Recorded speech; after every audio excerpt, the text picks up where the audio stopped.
लड़ाई लड़ेंगे? ये जितने पढ़े लिखे नालायक निकम्मे घरों में बैठे हैं ना, इनकी लड़ाई ये गरीब कमजोर लोग लड़ते हैं। और ये गरीब को कब तक मरवाते रहोगे अपने स्वार्थ के लिए? जब इनको प्रमोशन में आरक्षण चाहिए तो ये चिल्लाते हैं, चीखते हैं हमारी नौकरी गई, हमारी नौकरी गई। लेकिन जब उसकी लड़ाई लड़ने की बात है तो कहते हैं निर्दय जी जाकर कुमार काची बंगी वाल्मीकि क्या क्या रहोगे? ये बताओ ना। हिंदू राष्ट्र में क्या तुम सारे ब्राह्मण बन जाओगे?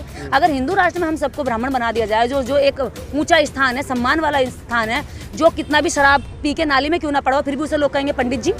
और हमारा आदमी कितना भी विशेष पद पर क्यों ना बैठा होगा फिर भी पीठ पीछे कायर हैं, बुजदिल हैं, निकम्मे हैं, नकारा हैं, नलायक हैं। ये जबरदस्ती पैदा होकर शक्ति संसाधनों का बर्बादी कर रहे हैं। रोटी खा के सत्यानाश कर रहे हैं, गोबर कर रहे हैं। ये खाते सो जाते हैं, सुबह हक के चले जाते हैं। निर्देश का गला काटने चले मत आना। निर्देश ऐसी ऐसी जगह मारेगी कि पता नहीं क्या क्या बिना कटे टूट जाएगा, खत्म हो जाएगा। तो भैया मैं मारती कम हूँ, तोड़ती ज्यादा हूँ। और मैं ऐसा करूंगी कि तुम लोग आओगे तो अपने पैरों पर चल के, लेकिन भैया जाओगे लंगड़ाते हुए, तुम्हें बैसाखियां खरीद के देनी पड़ेंगी। तो आओ तो बैसाखी लेकर ही हो।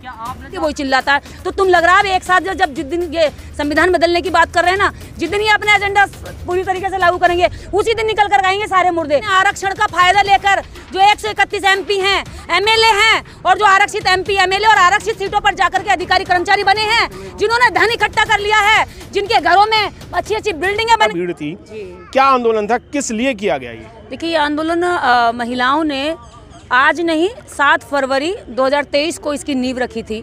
और हम सब 100 बहुजन बेटियां थी जो इकट्ठा हुई, और 100 बहुजन बेटियों ने ये निश्चय लिया कि हम देश के अंदर जो बहुजन मुद्दे हैं जिन पर नेता बात नहीं करते, जिन पर कोई किसी भी तरह से आवाज़ नहीं उठाता, आते 5 साल में कभी लौट कर नहीं देखते नेता लोग, तो हम बहुजन बेटियों ने निर्णय लिया कि हम उन मुद्दों को लाएंगे जिन मुद्दों पर हमें बात करनी चाहिए, जो आम जनता के मुद्दे आखिर क्या थे आपके? कुछ विशेष हो? कुछ विशेष 2 मुद्दे इसमें थे। पहला मुद्दा था कि देश के अंदर जब नेशन एक है, वोट एक है, तो हमारे बच्चों की और अमीर के बच्चों की एजुकेशन अलग क्यों है?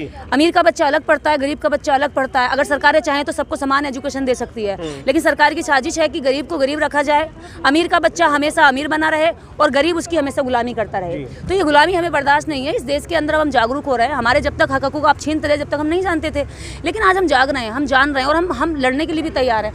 हमने दिल्ली से आगाज किया। यदि ये मांग हमारी आज पूरी नहीं होती है तो हम अगला आंदोलन इससे बड़ा करेंगे। और देश के अंदर इस दिल्ली की सारी सड़कें जब जाम होंगी तो ये देश की सरकार जिम्मेदार होगी, हम नहीं होंगे। और हम इतने हैं संख्या में, यदि एक दिन के लिए भी दिल्ली के अंदर एंट्री कर जाएं और घुस जाएं तो दिल्ली केवल 40 किलोमीटर तक बसी हुई है और हमारा करोड़ों का समाज है।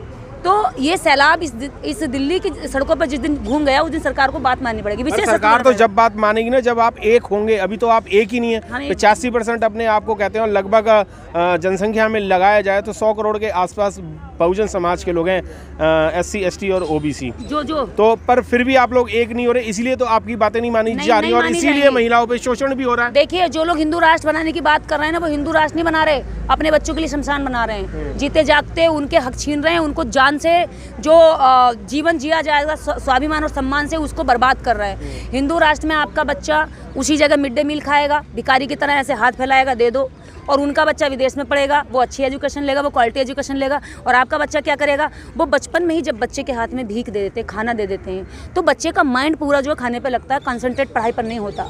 तो जो लोग ये कह रहे हैं कि हम हिंदू राष्ट्र बनाएंगे, तो भैया तुम हिंदू राष्ट्र में दलित रहोगे, अछूत रहोगे, OBC रहोगे, कहार, कुमार, काची, बंगी वाल्मीकि, क्या क्या रहोगे? ये बताओ ना। हिंदू राष्ट्र में क्या तुम सारे ब्राह्मण बन जाओगे? अगर हिंदू राष्ट्र में हम सबको ब्राह्मण बना दिया जाए, जो एक ऊंचा स्थान है, सम्मान वाला स्थान है, जो कितना भी शराब पी के नाली में क्यों ना पड़ा फिर भी उसे लोग कहेंगे पंडित जी।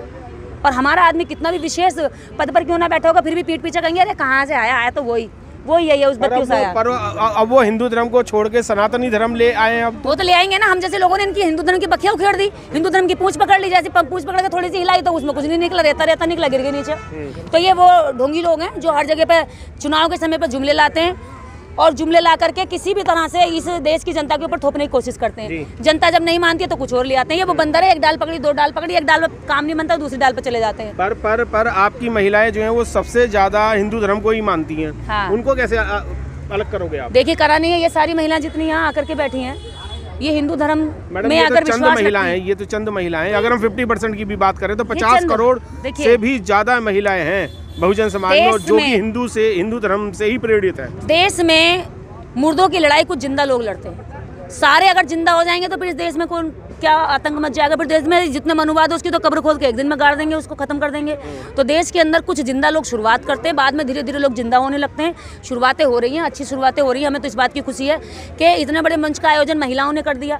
अभी तक महिलाओं के ऊपर हिंदू कोड बिल की भाषण लिखे जाते रहे, लोग हिंदू कोड बिल पर बोलते रहे, लेकिन आज हिंदू कोड बिल वास्तव में मैंने इस दिल्ली के जंतर मंतर पर देखा। निर्देश की बात क्यों भारत की जनसंख्या मानेगी? क्योंकि जब बाबा साहब की नहीं मान रहे, बुद्ध की नहीं मान रहे, पेरियार की नहीं मान रहे, साहू की नहीं मान रहे, और बहुत सारे महापुरुष हैं हमारे, काशीराम साहब हमारे लास्ट में रहे, उनकी भी नहीं मान रहे, तो निर्देश की बात ये लोग क्यों मानेंगे? नहीं मानेंगे तो पिटेंगे भैया, नहीं मानेंगे तो पिटेंगे। इन्होंने पेरियार, रामास्वामी, बाबा साहेब, कबीरदास, रैदास और जाने कितने, नारायणा गुरु, इतने सारे महापुरुष ने समझाने आए, समझाते समझाते उन्हें मिट्टी में दफन कर दे, लेकिन ये जागरूक नहीं हुए।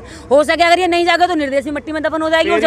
पेरियार साहब की 15 आपने जो क्वेश्चन थे वो आपने अभी मंच से बोले, और सारे जो है वो ईश्वर पे थे, और आपने हर उस पे ये भी कहा कि ये मैं नहीं कह रही, पेरियार साहब कह रहे हैं। और जब आप नहीं कह रहे और आप भी कह रहे हैं और पेरियार साहब भी कह रहे हैं, तब भी ये लोग नहीं मान रहे, तो क्या करोगे आप?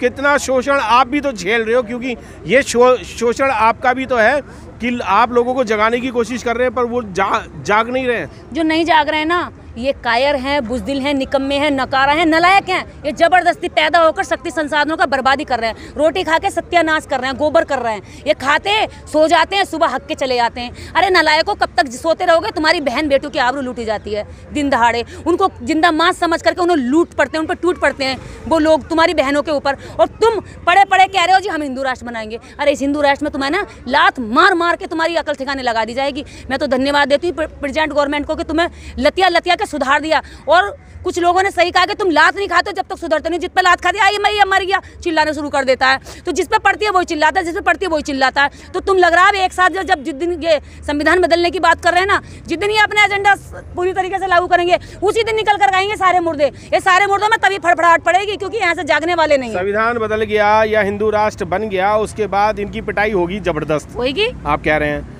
उसके बाद आपका क्या होगा? क्योंकि आप तो इनको जगाने का काम कर रहे हैं। हम तो लड़ाकू हैं, आज भी लड़ना है, कल भी लड़ेंगे, परसों भी लड़ेंगे और हमेशा लड़ते रहेंगे। लड़ाकुओं का क्या होगा?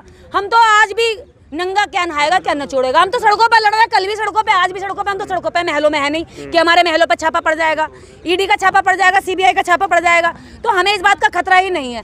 लूटेगा तो उनका जिन्होंने आरक्षण का फायदा लेकर, जो 131 MP हैं, MLA हैं, और जो आरक्षित MP MLA और आरक्षित सीटों पर जाकर के अधिकारी कर्मचारी बने हैं, जिन्होंने धन इकट्ठा कर लिया है, जिनके घरों में अच्छी अच्छी बिल्डिंगें बन गई हैं, जिनके बच्चे अच्छी एजुकेशन ले रहे हैं, सबसे पहले तो उनका लुटेगा। लठ मार मार के इनके मकानों पर कब्जे किए जाएंगे, लठ मार मार के इनकी औरतों के साथ शोषण किया जाएगा। और ये सोचने कि हमारा कुछ नहीं होगा, गरीब तुम्हारी लड़ाई लड़ेंगे। ये जितने पढ़े लिखे नालायक निकम्मे घरों में बैठे हैं ना, इनकी लड़ाई ये गरीब कमजोर लोग लड़ते हैं। और ये गरीब को कब तक मरवाते रहोगे अपने स्वार्थ के लिए? जब इनको प्रमोशन में आरक्षण चाहिए तो ये चिल्लाते हैं, चीखते हैं हमारी नौकरी गई, हमारी नौकरी गई। लेकिन जब उसकी लड़ाई लड़ने की बात है तो कहते हैं निर्देश जी जाके लड़ाई लड़ो। अरे तुम कितने कायर हो गए हो, तुम कितने स्वार्थी और मतलबी हो गए हो। तुम हमें मरने के लिए भेज रहे हो। क्या निर्देश किसी की बहन नहीं है? क्या ये किसी की बेटी नहीं है? क्या इसके अंदर दर्द नहीं है? क्या इसके अंदर खून नहीं है? क्या इसे तकलीफ नहीं होती है? क्या इसके लिए रिस्क नहीं है? क्या इसके लिए खतरा नहीं है समाज में काम करना? वो फिर भी सारे खतरे को झेल कर लगा लड़ाई लड़ती है। समाज का कोई भी व्यक्ति लड़ाई लड़ता है तो उसका साथ देने के बजाय ये कायर छुप जाते हैं।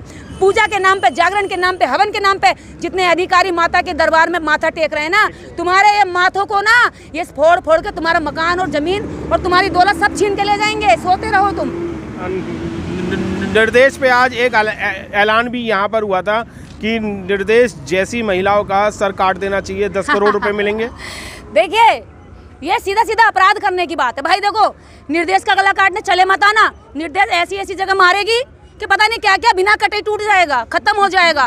तो भैया मैं मारती कम हूँ, तोड़ती ज्यादा हूँ, और मैं ऐसा करूंगी कि तुम लोग आओगे तो अपने पैरों पर चल के, लेकिन भैया जाओगे लंगड़ाते हुए, तुम्हें बैसाखियां खरीद के देनी पड़ेंगी। तो आओ तो बैसाखी लेके आई हो। क्या आपने जो आज पेरियार साहब के 15 सवाल किए गूंजे हैं ये नई दिल्ली में, तो क्या ये आपकी गर्दन के रेट नहीं तैयार करता? मेरी गर्दन देखिए, ये मेरी जो गर्दन है, आप मेरा शरीर दबा सकते हैं, दफन कर सकते हैं, लेकिन जिस विचार को लेकर मैं चल रही हूँ सदियों से चलता आ रहा है और ये आगे भी चलेगा। ये अंधेरे में उजाला है, ये झूठ पर सत्य है। मैं कोई निर्देश नहीं हूँ, मैं कोई शरीर नहीं हूँ। मैं आज मर जाऊंगी, लाखों करोड़ों लोगों तक विचार जा चुका, वो बोलेंगे। इससे क्या फर्क पड़ता है? एक निर्देश मार दोगे तो तुम निर्देश को तुम मार ही नहीं पाओगे। जितना निर्देश को मारोगे इतना ही निर्देश के अनुयायी जो अभी सुस्त पड़े ना, ये सारे एक्टिव होकर के इस मिशन को आगे बढ़ाएंगे। मुझे इसकी परवाह नहीं है।